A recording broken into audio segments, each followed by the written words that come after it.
Olá pessoal, sejam bem-vindos a mais uma videoaula de Biologia. Essa aula é do itinerário Histologia, tecido sanguíneo. Bora lá? Bom, vamos dar início aqui ao estudo da nossa aula do itinerário, mostrando que o sangue tem por funções levar o oxigênio e os nutrientes para todas as células do corpo, lembrando que esses nutrientes está incluído a glicose, tá? Sais minerais e outras substâncias que as células irão utilizar. Ao mesmo tempo, o sangue tem função de retirar o CO2 e as excretas. Dentre essas excretas, as principais são as excretas nitrogenadas, ok? E leva esse CO2 e essas excretas nitrogenadas até o seu local de destino final, que é o seu órgão de excreção. O CO2 vai ser excretado pelos pulmões, enquanto que as excretas nitrogenadas serão excretadas pelos rins na urina e aí vai embora do corpo, tá bom? Além disso, o sangue tem função de transporte de hormônios, nós vimos na aula de tecido epitelial, de tecido glandular, né? As glândulas endócrinas liberam o seu hormônio diretamente na corrente sanguínea, que podem ser glândulas cordonais, como as ilhotas de Langerhans, lá do pâncreas, que produzem insulina e glucagon, e as glândulas podem ser também foliculares, que são as da tireoide, tá? Que produz os hormônios T3 e T4. Além disso, o sangue tem a proteção contra invasores, porque o sangue leva os leucócitos, que são os glóbulos brancos, tá? Que vão nos proteger, tá? Dos invasores. O tecido sanguíneo é chamado também de tecido hematopoético ou hemocitopoético, tá? Tem por função produzir células sanguíneas de maneira contínua desde antes do nosso nascimento, tá? Enquanto nós estávamos na barriga da nossa mãe, o tecido sanguíneo hematopoético já produzia sangue e vai acontecer isso continuamente até a nossa morte, tá? Localizado na medula óssea vermelha, dentro dos ossos longos do corpo, ou os ossos chatos, como os ossos pélvicos da bacia, o externo, que é o osso do peito, tá? As costelas estão unidas ao externo, a clavícula, que é o osso aqui dessa região do ombro, a escápula, os ossos cranianos, o fêmur, que é o maior osso do corpo humano, e o húmero, que é o osso longo do braço, tá? Vamos lembrar aqui, ó, que no embrião, no feto, enquanto a gente está na barriga da mãe, os nossos ossos não estão prontos ainda. Então não existe a produção de sangue pela medula óssea vermelha. Porém, o que nós temos que lembrar? O sangue da mãe não passa para o sangue do bebê, não passa via placentária. Então, o sangue do bebê precisa ser produzido por ele. Só que enquanto os ossos ainda não estão prontos, quem assume o papel de hematopoese é o fígado e o baço, tá? Fígado e baço que hoje, depois de nascido, no seu corpo, eles são responsáveis pela hemocaterese, que é a degradação e renovação das células sanguíneas. Lá no embriãozinho, antes da formação dos ossos, o fígado e o baço são os primeiros órgãos hematopoéticos que nós temos. Eles produzem sangue e depois, tá, os ossos, a medula óssea vermelha, assume esse papel de produção sanguínea, tá bom? Aqui nós podemos ver um osso longo, mostrando as partes que o compõem. Essa região da cabeça do osso que se insere na articulação, dá para ver que ela é toda esponjosinha dentro, tá, onde a medula óssea vermelha se localiza. Tá? Essa região do osso ela é mais resistente, ela é chamada osso compacto, onde fica a medula óssea amarela, tá? Tanto que nós já vimos isso nas aulas anteriores. Aqui os osteócitos, que ficam dentro dessas lacunas, os canais de Havers, que levam sangue e nervos, e os canais de Volkmann, que unem os canais de Havers, tá? De maneira perpendicular. Tá? Então é aqui nessa região do osso esponjoso que acontece a formação de sangue. O sangue é dividido em plasma, que é a parte líquida do sangue, porque o sangue é o único tecido líquido do corpo, tá? Esse plasma equivale a mais ou menos 55% do volume sanguíneo, enquanto que o restante, os outros 45%, são os chamados elementos figurados. Dentre eles nós temos as hemácias, temos as plaquetas e os leucócitos, tá? Cada um com a sua função específica que nós vamos falar daqui a pouco. O plasma, então, transporta células e substâncias dissolvidas. O plasma é composto basicamente por água, sais minerais, fatores de coagulação, fibrinogênio, tá? As hemácias, albumina também tem no plasma, tá? As hemácias são as células vermelhas, os eritrócitos, ok? Carregam oxigênio para as células. Por que elas carregam oxigênio? Porque 97% do oxigênio é transportado via hemácia, enquanto que o gás carbônico são apenas 25% que são transportados via hemácia, tá? Então eles têm uma importante diferença aí da quantidade de transporte. As plaquetas são chamadas de trombócitos, que não são células, elas são fragmentos de uma célula maior chamada de megacariócito. Elas atuam na coagulação sanguínea e evitam hemorragias, tá? E os glóbulos brancos, que em número são os menores, mas não menos importantes, tá? Os glóbulos brancos, eles equivalem aí talvez a 0,1%, né? Menos que isso da composição sanguínea, tá? E eles trabalham para a defesa do corpo, tudo bem? Então, essa aqui é uma visão geral das partes do sangue. Então, mais uma vez aqui, as plaquetas, os glóbulos brancos, os leucócitos, as hemácias ou glóbulos vermelhos, e lembrar que dentro da hemácia tem hemoglobina, e hemácia de mamífero não tem núcleo, tá? Isso é uma coisa importante para a gente lembrar. Hemácia de mamífero não tem núcleo, porque esse núcleo é expulso da célula em formação para que ela consiga armazenar mais hemoglobina ainda, tá? E aumentar a sua eficiência de transporte. Dos cordados, os mamíferos são os únicos que têm hemácias nucleadas. É uma forma de identificação dos mamíferos também. A gente vai identificar mamífero por vários fatores. Os únicos que têm glândulas mamárias, os únicos que têm pelos, os únicos que têm glândulas sebáceas e os únicos que têm hemácias anucleadas. Todos os outros cordados, répteis, anfíbios, peixes, aves, têm hemácias nucleadas, tá? Então, ó, medula óssea vermelha é um tecido conjuntivo frouxo, nós já vimos isso nas aulas anteriores. Tecido frouxo é aquele que tem poucas fibras de colágeno, que não tem como função sustentação, resistir a trações, mas sim preenchimentos de espaços delicados, como é o caso ali dos ossos esponjosos.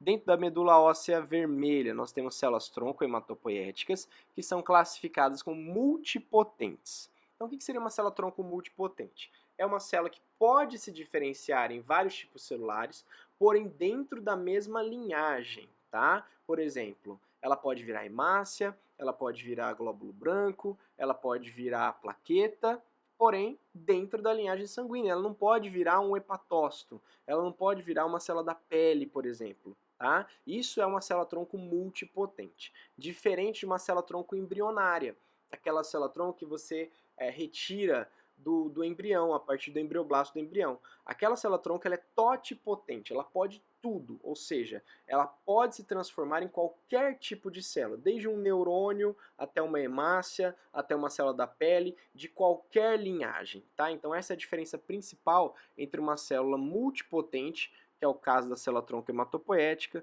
e uma célula totipotente, que é o caso de uma célula-tronco embrionária, tá? Aqui nós temos duas linhagens de formação de células sanguíneas. Aqui temos uma célula-tronco multipotente, uma célula-tronco hematopoética e duas linhagens. Uma linhagem chamada mieloide e outra linhagem chamada linfóide, tá? Como é que eu vou lembrar disso aqui?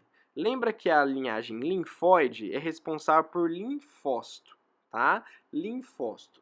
Tudo que não for linfócito vai vir da linhagem mieloide. Por exemplo, hemácias, plaquetas, neutrófilos, eosinófilos, basófilos e monócitos não são linfócitos, então eles vêm da linhagem mieloide. E tá tudo misturado aqui, ó, porque plaqueta é trombócito, plaqueta de coagulação, hemácia é eritrócito, é transporte de oxigênio, eosinófilo, neutrófilo, basófilo e monófilo são leucócitos, são glóbulos brancos, tá? Esses três primeiros aqui, neutrófilo, eosinófilo e basófilo, a gente chama de granulócitos, porque eles têm grãos, tá? Vesículas no seu citoplasma, semelhante a essa figura aqui, ó, parece que tá um monte de pontinho de canetinha aqui, e são grãozinhos que ajudam na função deles. Então, esses três primeiros são granulócitos, e esse aqui é um leucócito, ou seja, um glóbulo branco, mas ele não é granulócito, ele é agranulócito, ele não tem grãos ou grânulos em seu citoplasma. Lá na linhagem linfóide só sobrou o quê? Linfócito. Linfócito B, linfócito T, tá? Não é o objetivo da aula falar sobre o sistema imunológico. É claro que uma coisa e outra aqui eu posso até comentar, mas a ação do linfócito T, a ação do linfócito B não é alvo dessa aula, tá?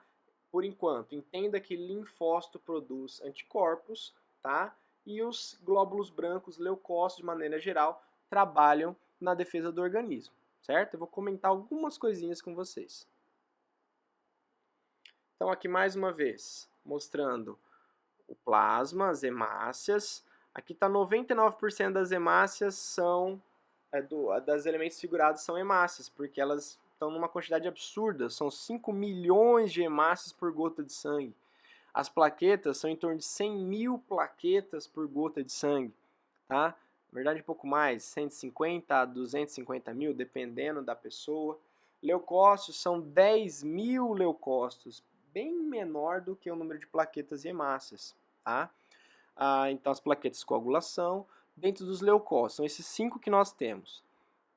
Os neutrófilos, que são a maioria, de 50% a 70% dos glóbulos brancos são neutrófilos, que são responsáveis pela fagocitose, tá? Os monócitos, os linfócitos, em segundo lugar, de 20% a 30% dos glóbulos brancos são linfócitos, que são responsáveis pela produção de anticorpos, tá? Aí dos menos frequentes, tem o monócito, que nós já vimos na aula de tecido conjuntivo, que é o responsável por formar o macrófago, que é uma célula fagocitária. Temos o eosinófilo, que está relacionado com ataques de vermes no organismo, protozooses, verminoses. Então, os eosinófilos, que são de 2 a 4%. Quando a pessoa tem um contágio por um desses vermes, ele aumenta bastante, tá? E os basófilos, menos de 1% do sangue, dos glóbulos brancos, é basófilo. Basófilo está relacionado com processos alérgicos. Lembrando que lá no tecido conjuntivo é o mastócito, enquanto que no sangue é o basófilo, tá? Nós temos aqui algumas imagens para poder analisar. Aqui a medula óssea vermelha mostrando as hemácias em formação. Veja que nós temos umas células maiores, umas menores e umas até meio amarelinhas aqui, tá? Essas maiores são os chamados proeritroblastos, que são células grandes em formação, com intensa produção de RNA, de proteínas, para formar hemoglobina. Essa célula aqui já é um pouco menor, já chama-se eritroblasto, é uma célula um pouco mais avançada no desenvolvimento, mas ela não está pronta ainda. E esta célula aqui, laranjinha, ou essa célula rosinha aqui, são as hemácias, são os eritrócitos. Então, quando esses eritrócitos estão prontos, eles são liberados na corrente sanguínea, tá? Nós comentamos na aula de grupos sanguíneos que existe a eritroblastose fetal, que é quando os anticorpos anti-RH da mãe atacam as hemácias do filho. Então, um esfregaço, uma imagem de sangue normal, nós veríamos isso aqui, ó. Apesar de ter esse miolinho claro, não quer dizer que essa célula está furada ou com defeito. Isso aqui é uma região mais delgada, mais fininha, para que a difusão dos gases possa acontecer, mas essas hemácias estão prontinhas, são anucleadas, estão adultas para transportar oxigênio. Mas no caso da eritroblastose, se eu olhar o sangue do feto, eu não vou ver isso aqui, eu vou ver algo parecido com isso. Eu vou ver os eritroblastos no sangue, por isso o nome é eritroblastose fetal, tá?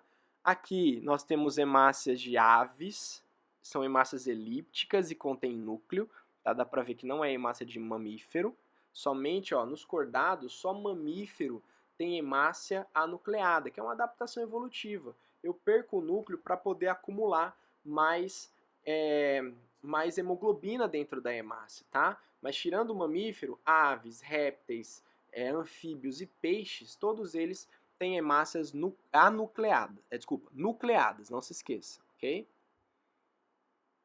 E aqui, basicamente, mostrando o preenchimento da hemácia com hemoglobina. A hemoglobina é uma proteína de cadeia complexa, são 574 aminoácidos, tá? Mostrando que ela tem duas cadeias, cadeia alfa e cadeia beta, um grupo M que está relacionado com o ferro, tá? Para o transporte do oxigênio.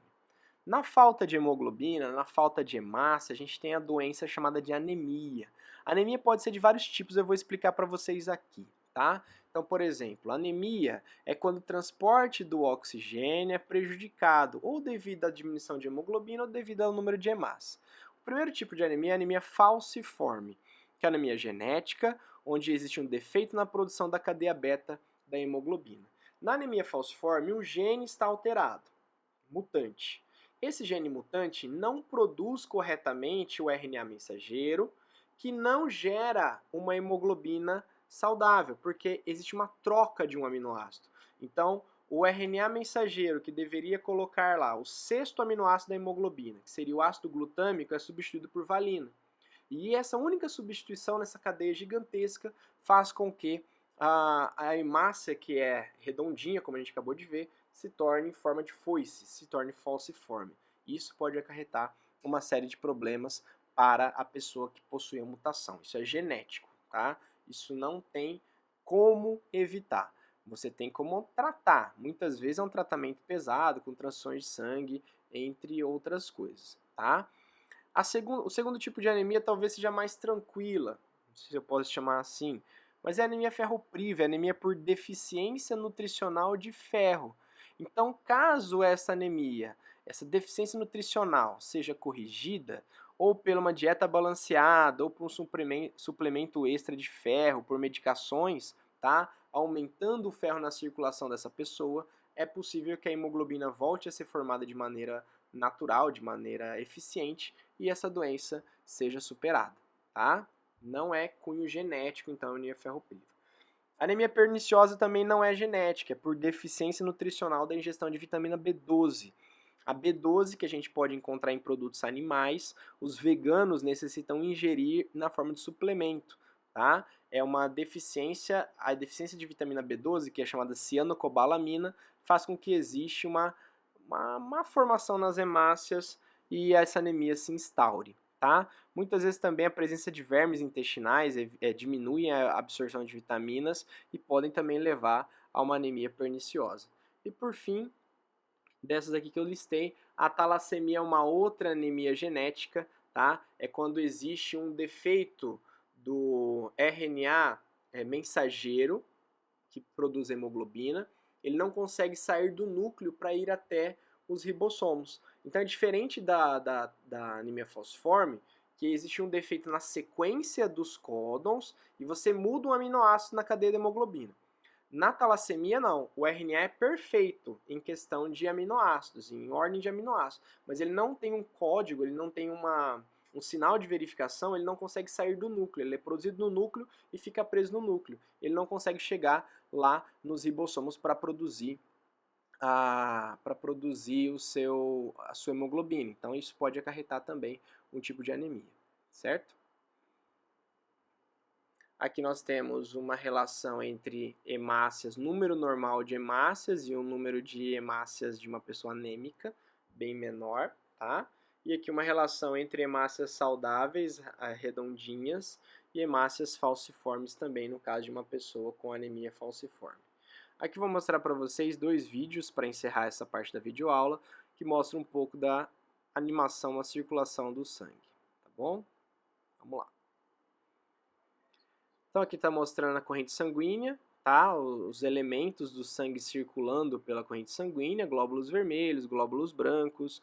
Mostra aqui no boneco a circulação sistêmica, o coração, os vasos sanguíneos, os ossos, as vértebras, o externo, as costelas, os ossos da bacia, que são locais de intensa produção. Aqui, ó, medula óssea vermelha, dentro do osso esponjoso. Aqui nós temos o hemocitoblasto, que seria uma célula-tronco da medula óssea vermelha, vai evoluindo, ó, joga o núcleo fora, dá origem à hemácia ou eritrócito, que vai ser responsável pelo transporte de oxigênio no sangue, tá? Então essa foi a primeira animação. Vamos passar para a segunda animação também, aqui vai mostrar a distribuição dos nutrientes dentro do corpo. Então mostrando aqui o coração bombeando sangue, os pulmões oxigenando o sangue, está tudo interligado, né? O sistema cardiovascular e respiratório estão interligados. Dentro do sangue, a corrente sanguínea levando as células, hemácias, glóbulos brancos. Dentro da hemácia, a gente tem hemoglobina. A hemoglobina segura o oxigênio, formando a oxihemoglobina. Esse sangue vai levar para o corpo inteiro. Lá nos tecidos, a hemoglobina libera o oxigênio, ó, libera para as células, certo? Em compensação, ela retoma o gás carbônico para conduzir para os pulmões, ok? e aí o sangue venoso retorna para os pulmões, para o coração, vai direto para os pulmões, onde haverá a hematose, onde haverá a troca gasosa para oxigenar o sangue novamente. Tudo bem, gente? Então, primeira parte da aula está encerrada, nós falamos bastante sobre hemácias. Na segunda parte, que você vai clicar logo aqui em seguida, é o próximo vídeo, a gente vai falar de glóbulos brancos e de plaquetas. Beleza, gente? Espero vocês na próxima videoaula. Um abraço, tchau, tchau!